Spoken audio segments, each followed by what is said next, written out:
Hola a todos, les damos la bienvenida a nuestro nuevo episodio de Café de Ciudad, nuestro espacio de conversación sobre contenidos urbanos e inmobiliarios. Hoy conversaremos con nuestros panelistas Esteban González, David Briones, y también le damos la bienvenida nuevamente a nuestro panelista invitado, ya no tan invitado, Víctor Orellana, arquitecto, magíster en gestión de proyectos y concesiones, ex subdirector de la UNEMI y experto en manejo de gestión de riesgo y de crisis. Con ello vamos a conversar sobre el Plan Regulador de Valparaíso y la gestión del riesgo ante desastres. Ya, bueno, ¿cómo estás, Víctor? Hola, Benalita, ¿cómo están? Esteban, ¿cómo están los amigos ahí en el estudio? Muy bien, ¿Todo bien por Por acá? acá, ¿todo Todo bien? bien, Víctor, un gusto me saludarte y alegro tenerte mucho, nuevamente acá. me alegro mucho.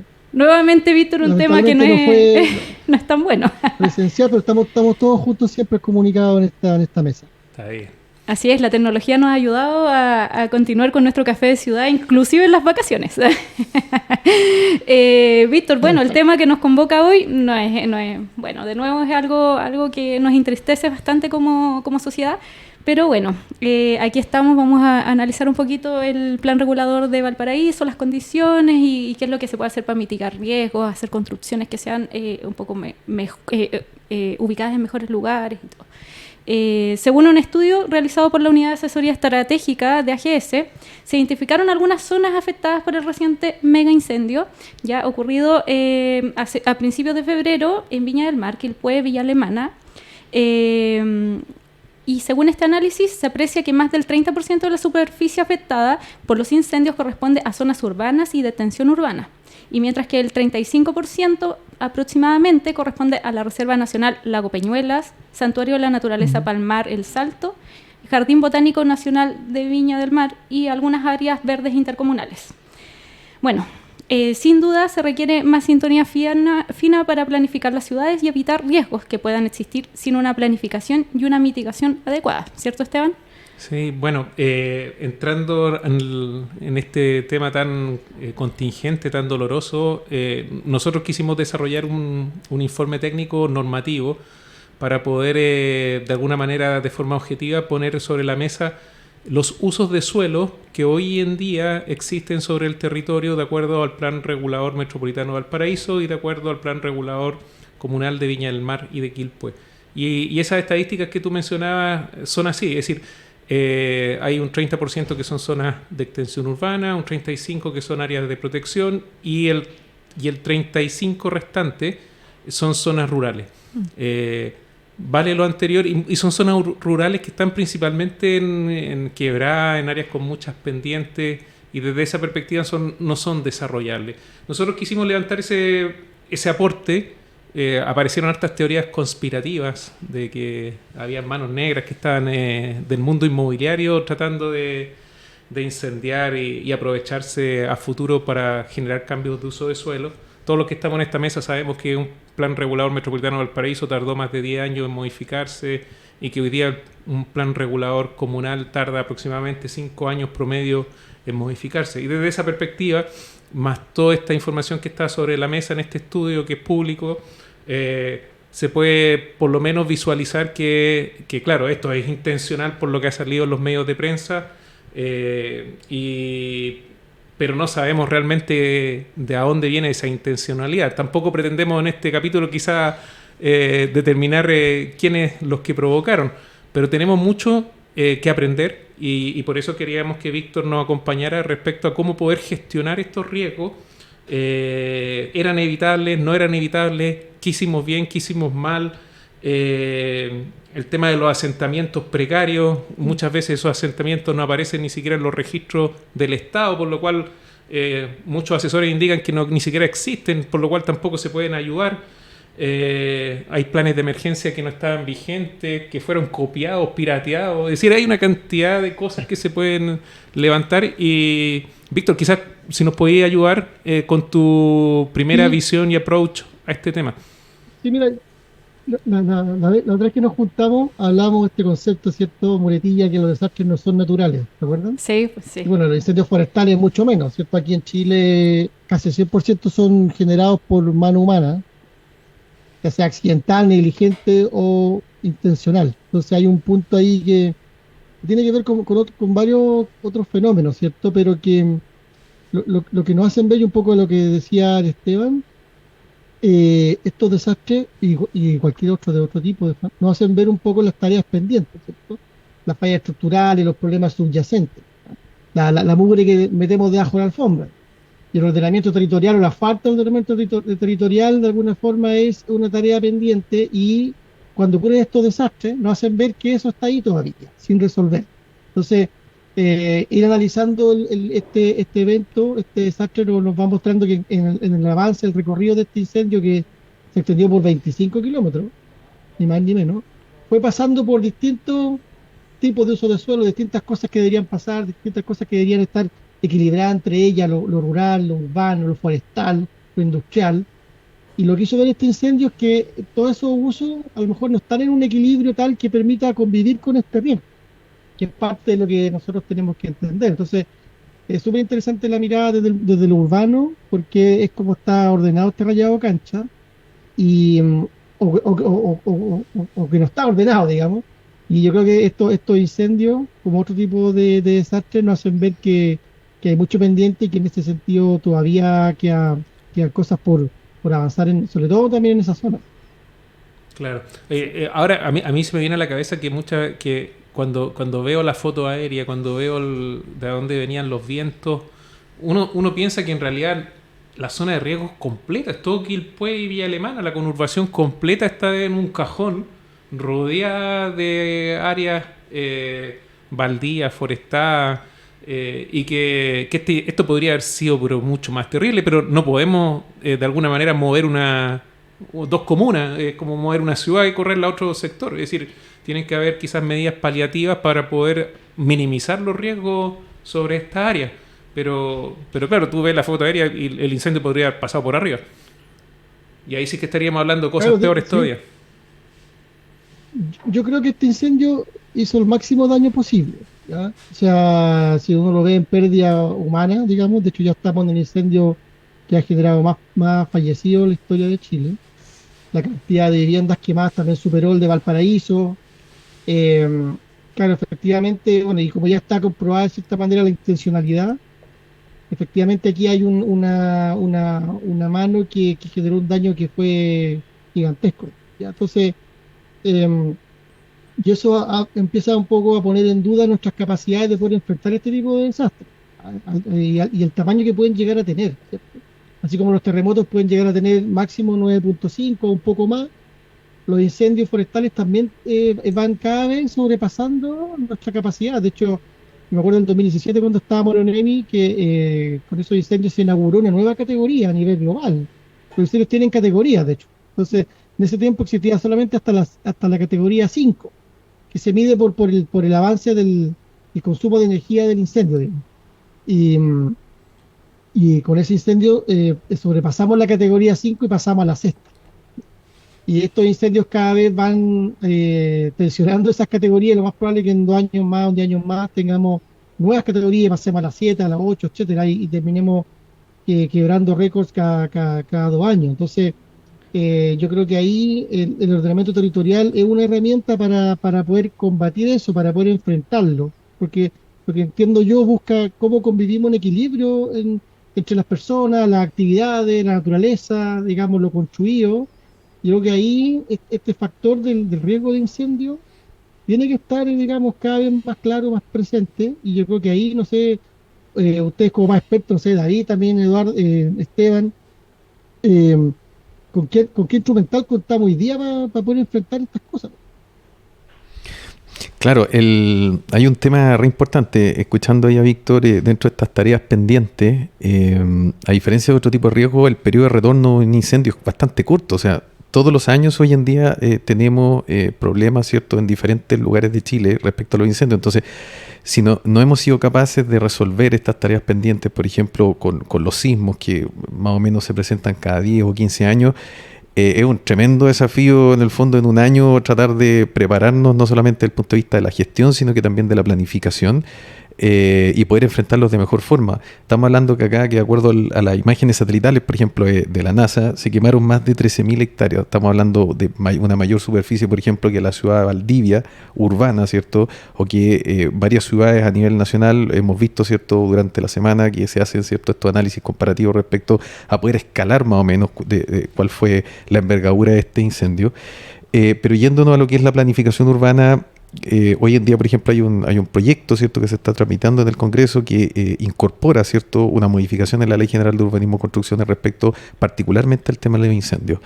Pero claro, nuestras respuestas en general y estas tareas pendientes que menciona Víctor son bastante lentas. ¿Ya? Entonces, ¿cómo hacemos que desde el punto de vista de la planificación y también de la gestión seamos mucho más proactivos? Porque aquí, como dice Víctor, a 2 o 3 años más podemos tener un grado 10 de incendio, o podemos tener no 13.000 hectáreas, sino que podemos tener el doble, ¿ya? Hay algunos ejemplos interesantes. Es complejo el tema de las plantaciones forestales, por ejemplo, porque es parte de la vocación o de la industria, ¿cierto?, que existe a nivel nacional, y también de los bosques nativos. Es difícil, ¿cierto?, movilizar una ciudad completa. En el sur de Chile hay una gran cobertura, ¿cierto?, más boscosa. Pero hay ciertas medidas, por ejemplo, hay un plan regulador comunal que es bien interesante en su ordenanza, que después de todos los incendios que ocurrieron hace algunos años atrás, la comuna de Los Álamos incorporó en su ordenanza ciertas franjas, ¿cierto?, de resguardo a partir de todo lo que pasó con los incendios hace un par de años atrás en la zona macrozona sur de Chile, y eso permitió que varios de estos sectores ciertamente no se quemaran, ¿cierto? Está que ha salido mucho en las noticias, está este caso, ¿cierto?, el proyecto Botania. O sea, al margen que efectivamente tengamos centros urbanos rodeados de plantación forestal o con masa boscosa, existen cierto tipo de medidas de ciertas franjas, cierta amortiguación o separación o vialidades que permiten amortiguar o de cierta forma bajarle el impacto a lo que pueden ser los incendios, que probablemente van a seguir existiendo durante los próximos años. Claro, David, ese ejemplo de Botania, ellos lo tomaron ellos por acción propia, ¿o no? ¿O había alguna planificación de por medio? Tengo entendido que, claro, ese es un plan que se trabajó en conjunto con CONAF. Y lo más importante acá, y que ahí Víctor, me imagino que tiene mucha experiencia en esto, es poder mantener esos planes. Porque claro, a veces se hace el plan, ¿cierto? Se entrega el libro, el texto, uno lo ve por televisión, ¿cierto? Pero después se requieren recursos de educación ambiental, capacitación a las comunidades, y para poder mantener, ¿cierto?, cada uno de estos planes de manejo que permitan mitigar, o lo que pasó en Botania definitivamente fue bypassear, por así decirlo, lo que ocurrió con el incendio. Claro.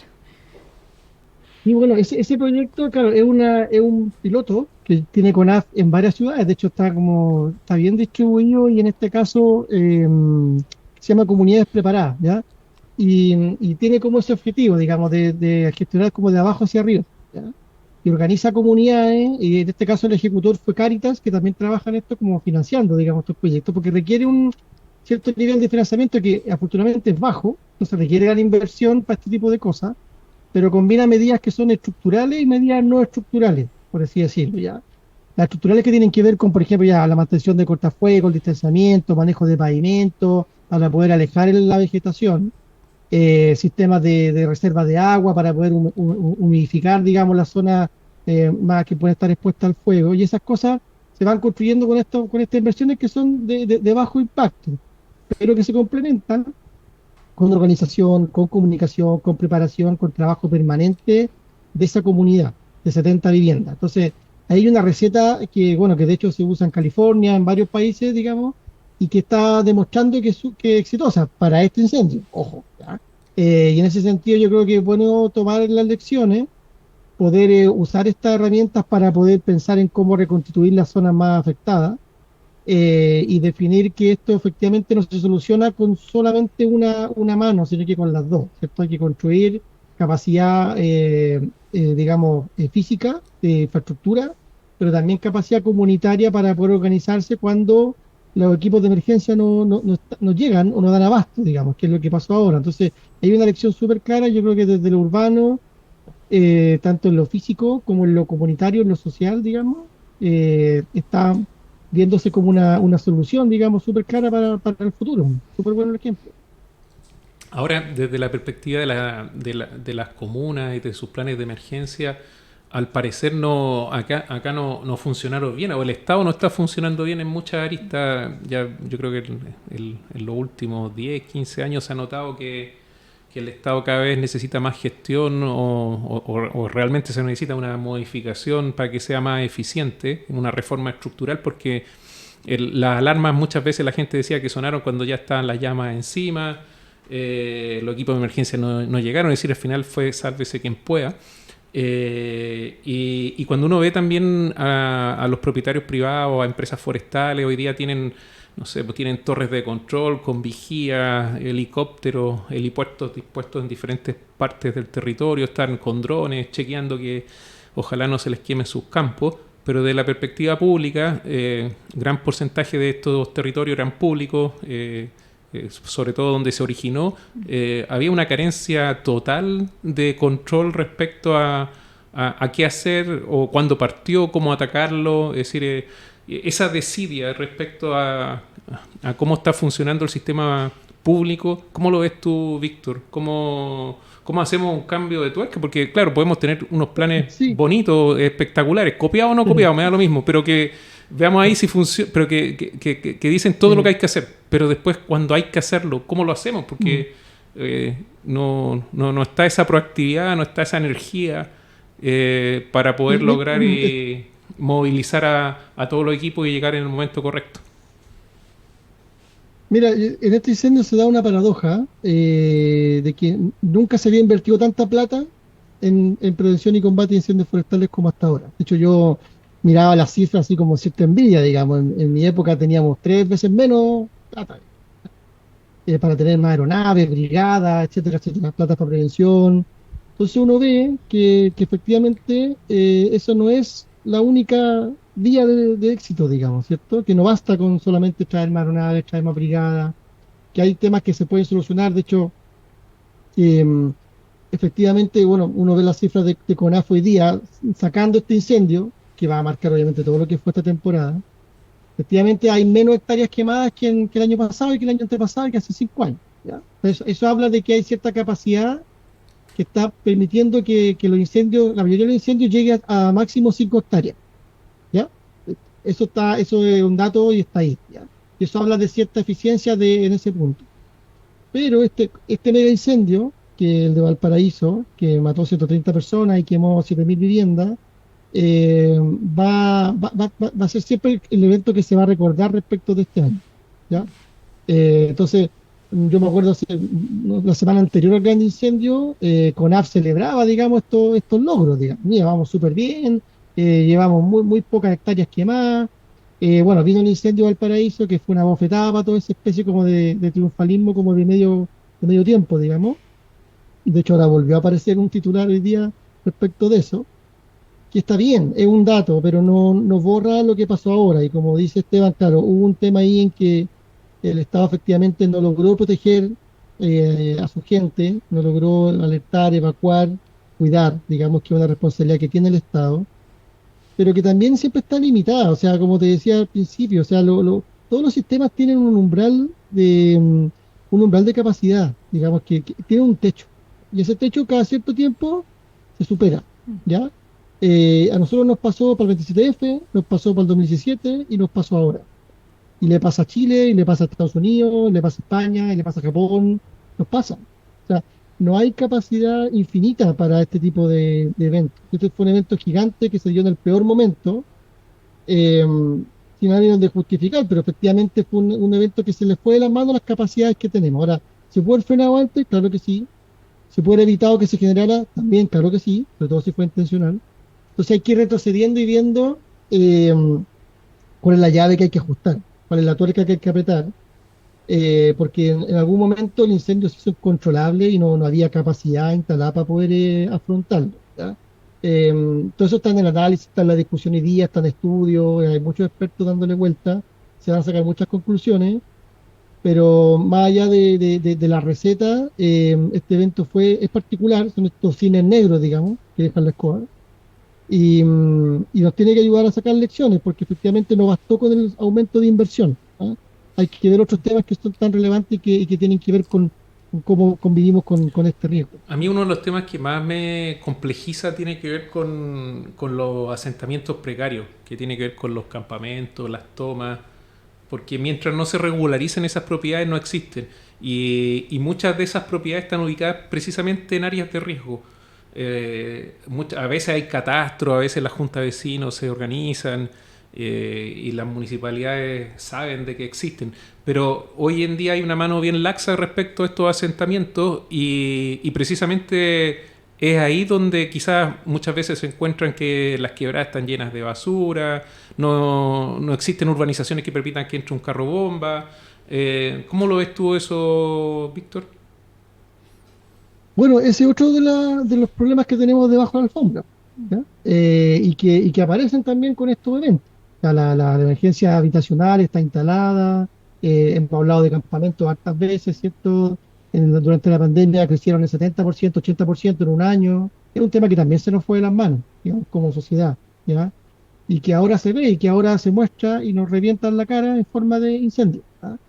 Ahora, en particular con este incendio, efectivamente la afectación fue por el lado de lo informal, pero también de lo formal, ¿cierto? Hay conjuntos históricos de vivienda industrial que también se vieron afectados, pero claro, cuando uno ve que hay lugares que, entre comillas, no deberían estar habitados, están referidos, ¿cierto?, a vivienda informal, a vivienda donde viven personas súper vulnerables, que no tienen solución, no tienen una estructura de soporte, porque incluso no están sujetas a ningún proceso de reconstrucción.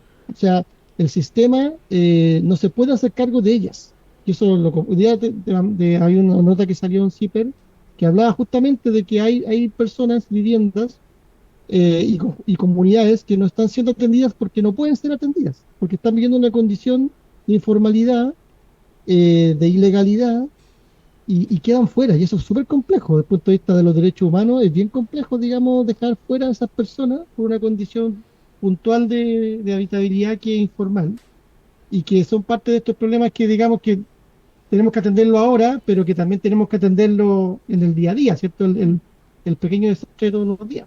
Claro, porque ahí va más allá de los planes reguladores. Viña está iniciando su proceso de modificación del plan regulador. Había un presupuesto ya destinado para los estudios previos preliminares, pero da lo mismo si que haya plan regulador o no haya plan regulador. Estos asentamientos están en áreas de riesgo hoy en día y lo más probable es que sigan habiendo asentamientos en áreas que no se permite. Entonces, claro, pero ¿qué haces para ubicar a esas personas?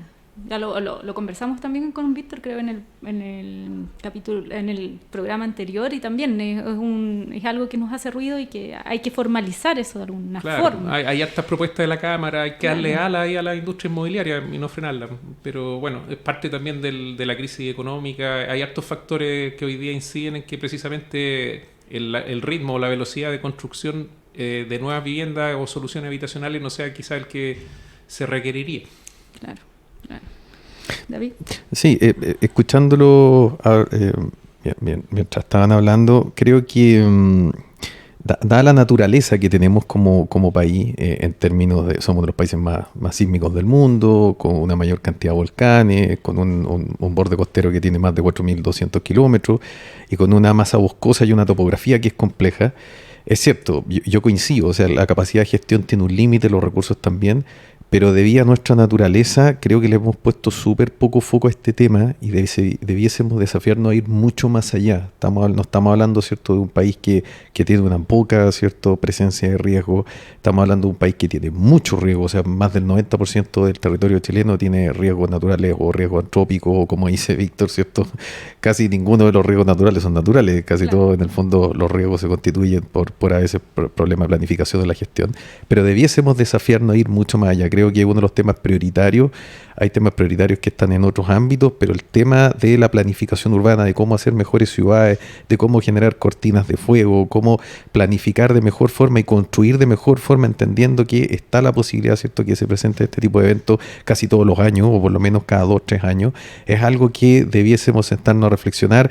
Creo que desmenuzar bien cuáles fueron las causantes, cuáles fueron las negligencias, qué cosas se pudieron haber hecho mejor en esta ocasión nos va a permitir, ¿cierto?, que no se vuelvan a repetir tener que perder lamentablemente más de 130 personas, la vida de 130 personas, y que esto no vuelva a ocurrir el próximo año, en 2 o 3 años más. O sea, desmenuzar bien, entender bien cuáles fueron los factores, y empezar a incorporarlo en la planificación y en la gestión, creo que es algo súper relevante hoy en día. Así es. Víctor, ¿cómo es esto en otros países? Tú te manejas ahí harto, A mí, hay recorrido el mundo. este incendio, sí, no tanto, pero este incendio me recordó mucho el de Hawái. Ojo, el de Hawái fue el año pasado, Claro. el 23, ¿te acuerdan? Sí. Bueno, ese fue originado, claro, porque hubo un huracán. El huracán generó choques de cables, los cables quemaron los árboles, bueno, y ahí se prendió islas completas, digamos, un par de islas. Murieron casi 100 personas y todavía hay desaparecidas como 30, digamos, ¿ya? Fue un incendio que se metió a la zona urbana, que justo también cuando hablaba David, me acordaba un poco de eso, que nosotros tenemos incendios, estos incendios forestales que parten como en la interfaz. Hay algunos que nacen rurales y mueren rurales, ¿cierto? ¿No? Pero hay otros como esto en Valparaíso, que nacen, digamos, rurales y se meten a la zona urbana con alta fuerza. Son súper intensos, pero también son, entre comillas, cortos, ¿cierto? O sea, porque hay una acción grande para poder aplacarlo cuando ya entra a la zona urbana, pero el daño que hace es súper alto, digamos. No es como el incendio que, por ejemplo, que quemó Santa Olga, el de las máquinas allá en Constitución, que fue un incendio. El tamaño de ese incendio era del tamaño del Gran Santiago, digamos. Era grande, grande, pero la mayor cantidad del terreno era agrícola, plantación y algunos centros, digamos, poblados dispersos, entre ellos Santa Olga, que se quemó entero, ¿cierto? Entonces, esos incendios son más largos, duran semanas, digamos. Ahí hay que echar ayuda internacional. Es otra lógica. Esto de la zona de Valparaíso, esta zona también de Biobío, todas esas zonas como más entre rural y urbano, son estos incendios como súper intensos. Y ahí, efectivamente, la herramienta a veces no alcanzan a poder controlar eso, porque al final los incendios son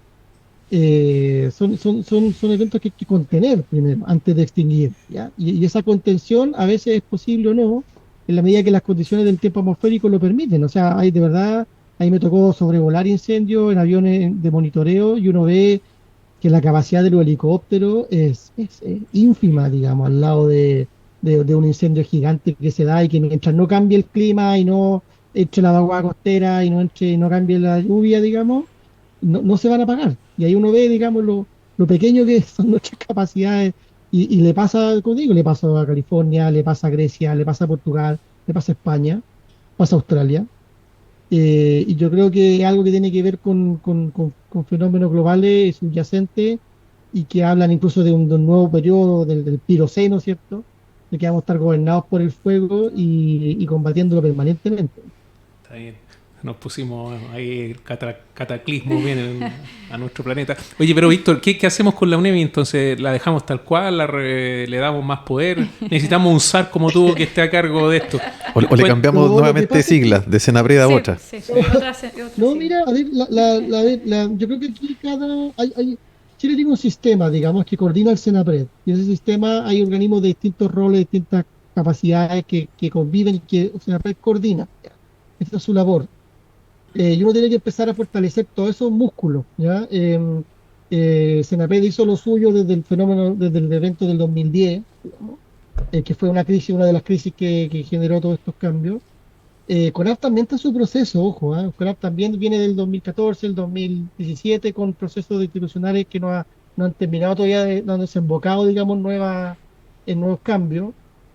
CONAF es una corporación de derecho privado, digamos, que tiene bien limitada su capacidad desde el punto de vista de la gestión preventiva, de obligar, por ejemplo, a generar cortafuegos, de obligar a que los municipios hagan, digamos, su trabajo preventivo. Entonces, todavía nos falta, yo creo, ir saliendo de lo no vinculante, ¿ya? Hay que hacer mucho más vinculante estas cosas, que sean efectivamente obligatorias. Esto que pasó en Viña del Mar, que no tenían plan de emergencia, que puede ser un factor que influyó en todo esto, antes no era obligatorio, esto es obligatorio recién ahora, ¿ya? Y ahora se ve lo importante que es que el municipio asuma también su responsabilidad como administrador del territorio. Entonces, yo creo que hay que ir avanzando en eso, en haciendo que esto sea mucho más serio, más de pantalón largo, más vinculante, más obligatorio para todos los actores, no solamente de Senapred. Entonces, de esa forma yo creo que vamos a ir avanzando en resolver esto de manera más estructural y más profunda.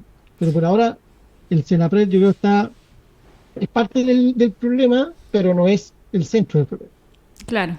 Y también tomar, como dices tú, todas las lecciones que nos dejan estos incendios que son terribles y ir aprendiendo y también haciendo planes de mitigación, aprender a hacer planes de emergencia. Bueno, vamos a ir ya cerrando esta conversación. Gracias, Víctor, de nuevo por participar en nuestro programa. Esteban, Víctor, sí. David, algunas palabras de cierre, algo para finalizar. Yo me quedo con esos videos dramáticos del conductor que iba ahí, no tenía ningún plan, ni sabía si seguir, no seguir, devolverse, y la gente le gritaba por todos lados. Es decir, ahí es cuando uno dice, oye, aquí no había nada. Nada, absolutamente ninguna planificación. Así es complejo eso porque los incendios tienen dinámicas que son muy distintas a otros fenómenos que tenemos lamentablemente también más costumbre, como los tsunamis, los terremotos. Los incendios son más vertiginosos, son más dinámicos. Cuando te atrapan ya es bien difícil hacer algo. Yo creo que hay que ir aprendiendo y instalando una cultura, digamos. ¿Sí? O sea, el viento fue increíblemente complejo. Sí. Y yo creo que cuando uno ve esa imagen también se da cuenta de que estas cosas son serias, que ya en ese momento no hay mucho que hacer, sino que hay que hacer algo mucho más antes. Y esa anticipación es la que nos falta instalar. Ojalá estos programas ayuden, también nos escuchen por ahí, que es importante hacer planificación, es importante hacer gestión de riesgo. Bueno, ya para ir finalizando, algunas palabras de cierre para concluir ya esta conversación, Víctor. Sí, no, o sea, decir esto, o sea, el mensaje de que como tenemos desastres que nos van a sorprender de vez en cuando, de distinto tipo, lo hizo porque superó las capacidades que ya veníamos aumentando y tiene que ver con que los temas subyacentes, las tareas pendientes todavía no están resueltas, y el ordenamiento territorial yo creo que es una herramienta súper potente para poder resolver esos temas, como convivimos con el riesgo, lo natural, lo artificial, y de esa forma podemos ir enfrentando mejor lo que se viene, porque de todas maneras esto va a seguir siendo cada vez más complejo. Sí, yo dejo una reflexión respecto que creo que con mis limitadas capacidades creo que hoy día hay recursos tecnológicos que nos pueden ayudar a por lo menos monitorear y tener un mejor control de estas situaciones. Quizás eso es para otro café de ciudad, pero me imagino que hoy día con drones y con otras tecnologías, fotografía aérea en tiempo real, podemos tener un control mayor de que estos incendios, como dice Víctor, no pasen de las 5 hectáreas. Claro. Sí, yo me quedo con 3 conceptos que mencionó Víctor: anticiparnos a este tipo de situaciones, vincularnos, que hoy en día hay poca vinculación, ya sea administrativa, institucional, y también el tema de la educación. Creo que esos son 3 conceptos que nos podrían ayudar, ¿cierto?, a enfrentar de mejor forma aquí para adelante situaciones similares que ocurran. Sí, pues. Bueno, gracias, Víctor. Como siempre, un gusto que estés en nuestro programa. Te vamos a seguir invitando, por supuesto. Esperemos que no sean tantos riesgos y tantas cosas catastróficas, pero vamos a seguir conversando. Siempre así, lo tengo asumido. Lo tengo asumido. El hombre en llamas. Para estar disponible aquí para conversar. Así que muchas gracias siempre, y un agrado juntarme con usted una vez más. Así que saludo a todos y nos vemos la próxima. Nos vemos pronto. Ya, pues nos vemos pronto. Saludos. Ya, gracias a todos por escucharnos. Chao, chao. Chao, chao.